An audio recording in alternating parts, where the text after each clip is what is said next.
professor so-and-so in the university so-and-so, multiple chemical sensitivity doesn't exist, there's no evidence. There's no clear definition, because everybody says there's no clear definition, and nobody is quoting the definitions that have been published.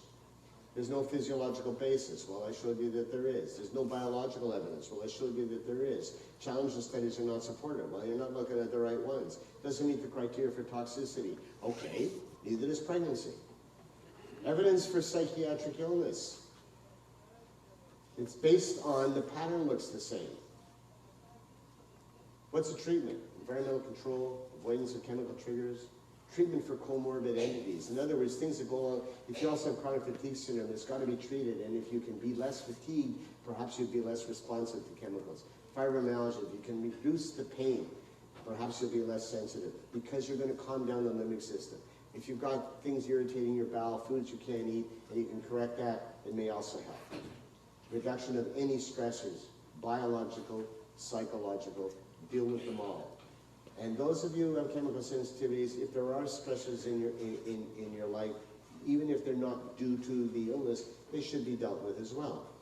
Immunological stressors, allergies and sensitivities, you need to deal with those. And like I said, if there are psychological stressors, they also need to be dealt with. You need to calm down your limbic system. So we look at housing. We did 2 studies in Toronto, at the clinic in Toronto. Lack of affordable, safe housing is one of the most common and difficult problems for people with chemical sensitivities. Remediation to housing is often necessary to relieve symptoms, but it's difficult and costly. Rental housing and human rights. This is important because you can see at the bottom, this came from the Ontario Human Rights Commission. People with chemical sensitivity experience lack of housing, carpeting and other exposures from building materials, secondhand smoke, lack of understanding of the duty to accommodate, which is a legal term. There's a legal responsibility. There's a lack of resources. Governments have a role here to try and fix this. Low socioeconomic groups are most likely impacted because you don't have the money to get control. Ontario Human Rights Commission. How common is this? Statistics Canada, 2005, 2.9% of the population has doctor-diagnosed multiple chemical sensitivity. And it goes up to almost 6% of women between the ages of 60 and 64. Why? The older the cohort, the more number of people who have managed to develop it. In Canada, everybody is afraid and everybody knows about it, and we got to do something, and we give money to diabetes. The same percent practically in women in that cohort with multiple chemical sensitivity. 2005 National Survey of the Work and Health of Nurses, 18,000 women participated. 3.6% of all Canadian nurses have multiple chemical sensitivity. American population ranges from 3.1% to California, but maybe they got more chemicals, or maybe they got more doctors making the diagnosis. Quebec was the first province to actually make a stink about pesticides. It was Hudson. The little town of Hudson took on the chemical companies all the way to the Supreme Court to ban the use of pesticides. And now look, we passed you in Ontario. Nova Scotia is basically using the Ontario criteria. But look at things, because you haven't done anything about the pesticides. And one of the things that's wrong is that you can't use it on lawns. I mean, you can use it in gardens, and you can use it on public property, and you can use it in parks. So it's not good enough anymore, but nothing has changed for the last 8 years. You can't rest on your laurels. So the applause was justified for the people of Hudson. Okay? But your provincial government has not done much more since then. There's over 170,000 people in the province with multiple chemical sensitivity, in this province. So, the chemical burden can cause oxidative stress. Oxidative stress is seen in all environmentally linked illnesses. There's an abnormal genotype in chemical sensitivities, at least in some of the patients, for oxidative stress. And you see oxidative stress in chemical sensitivities. Receptors, the vanilloid receptors, double-blind studies. Oxidative stress sensitizes the vanilloid receptors. There's abnormal functional brain scans after challenge. Animal studies supportive of sensitization model. There's no basis to the psychiatric theory except for poorly designed challenge studies which is a null hypothesis. Oh, it can't be, therefore it's psychiatric. You have to know that there's always a criticism of a human study, because you can never do it perfect, because we aren't those pre-programmed rats in a cage where we're all genetically the same. There's always ways to criticize studies, and it goes on all the time. So now what people do when they publish a study, after they've done their conclusions and discussion and so on, their in is they say, hey, here's what's wrong with our study. So they're already ready for the criticisms that are going to come. And sometimes what it says is, well, they even admit that their study was not valid because of this and that and thing. So there's a no-win situation if you want to criticize everybody else's stuff. And people make positions.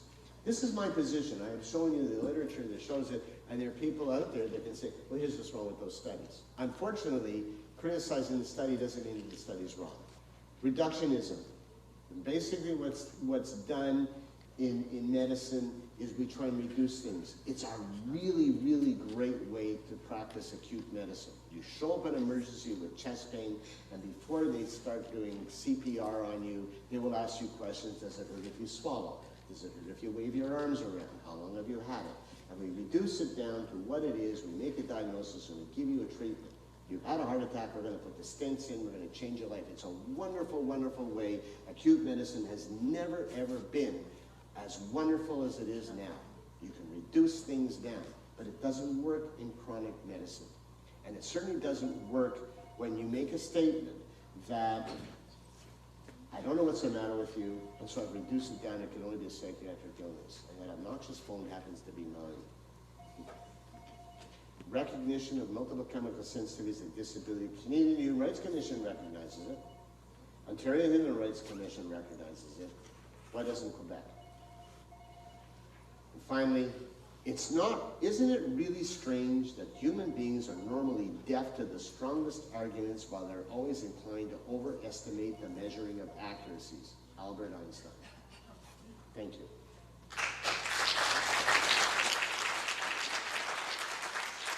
We have time for about 15 minutes of questions. If anybody wants to come down, there are 2 microphones here. And we can I eat vegan because I eat as low down in the food chain as I can. I try and eat organic, whatever that means, because one cannot always be sure that everything is as clean as it's supposed to be. I ask questions such as, why can I eat an apple grown in Canada that is organic and it's perfect and it's January? How do they do that? And I don't know how they do that, and so I wonder what I'm doing. I'm just doing the best that I can. I filter my water. I exercise. And I try not to exercise in downtown Toronto. But I exercise to try and reduce the amount of pollutants, because when you look at it, we're full of pollutants. How do you get them out of your body? And there's all kinds of things. You can go to all kinds of alternative practitioners and they talk about you can take this stuff or that stuff or put your feet in this fluid or whatever it may be, and detoxification is a really trendy word. You go into medical literature, you say, well, let's look at the science, where you do something which says you got the chemicals up here and you did this, whatever it may be, and the chemical levels are reduced. There are only 2 things in the medical literature. One is avoidance. So I mentioned lead levels have gone down in the last 30 years since they stopped using lead in gasoline. PCBs are still in us, but they've been banned for 25 years. They're persistent, but there's less. That study that we did at Women's College Hospital, where we looked at the genotype, we found this is the problem. You don't detoxify, therefore you must have more chemicals in you. And we had some research money left over. So being brilliant, we got this brilliant idea. We said, let's go measure the chemicals in our patients compared to the control group, because we still had all the blood samples. What do we think we were going to find was elevated levels, and you know what we found? Less than normal. The chemically sensitive patients had less chemicals in them than the control group. You go, well, why would that be? Because by the time they got into our research clinic, they'd already been avoiding chemicals for 6 years on average. Avoidance is really key to reducing. The other thing is, how do you get the stuff that's in there out? And there's really only one thing where they've done measuring before and after, and it's exercise followed by sauna. Aerobic exercise to mobilize the fat, to mobilize the oils, get them into your bloodstream, and then after you've finished exercising, keep sweating. And those are the only two things out there. So do I do that? Yes, I now have a far-infrared sauna in my house, and we try and keep our house as clean as we can. We use the air exchangers, and try and filter the air, and I try and have less exposure than I would normally have. And also, the best decision I ever made in my life was my choice of gene pool. Both of my parents lived to be 96 and were quite healthy. You were talking about the ozone that's coming out of whatever is polluting us. What do they mean when they're talking about air purifiers that give off ozone? I thought it was a good thing. It's not. The air purifiers that produce ozone are actually not recommended. And in fact, Canadian Margin Housing, CMHC, goes out of their way to say these things should not be used in homes because they produce ozone. Ozone's toxic. I used to live in Quebec, and now I'm in Ontario, and I have this MCS.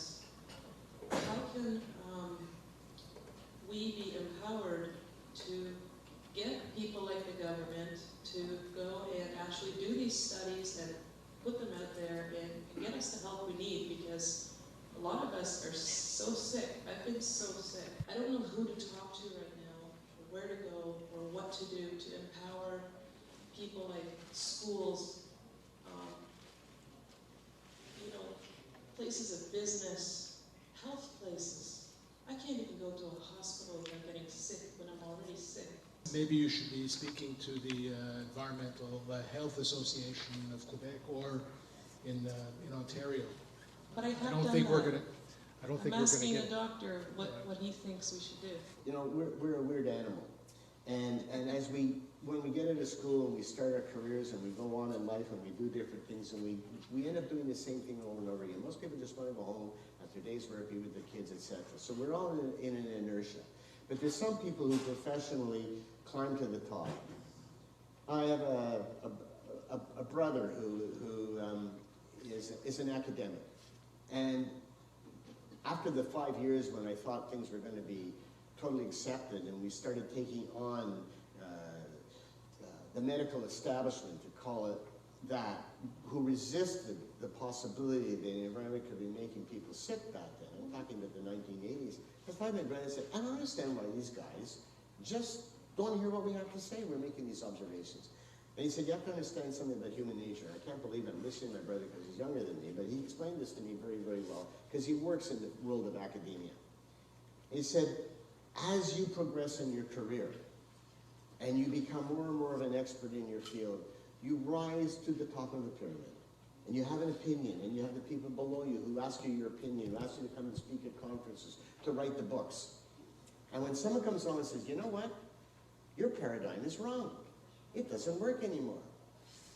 Well, find me a guy who's going to go, oh, I spent 25 years doing this wrong. I think I'll climb off the top of my pyramid, where I am the great respected so-and-so, and come down to the bottom of yours and see if I work way out. He doesn't do that. He takes a baseball bat and tries to knock you off your pyramid. That's human nature. And all you can do is keep making noise. 2 years ago, I went to a toxicology conference in the States. And I was the only physician there. They were all rat doctors.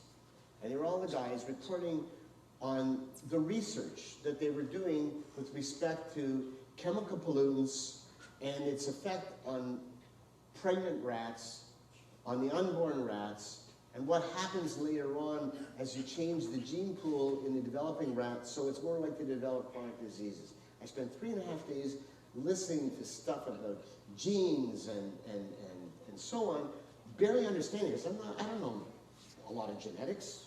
I'm a practicing physician. I have my own area of expertise. Scribbling things down, listening one after another.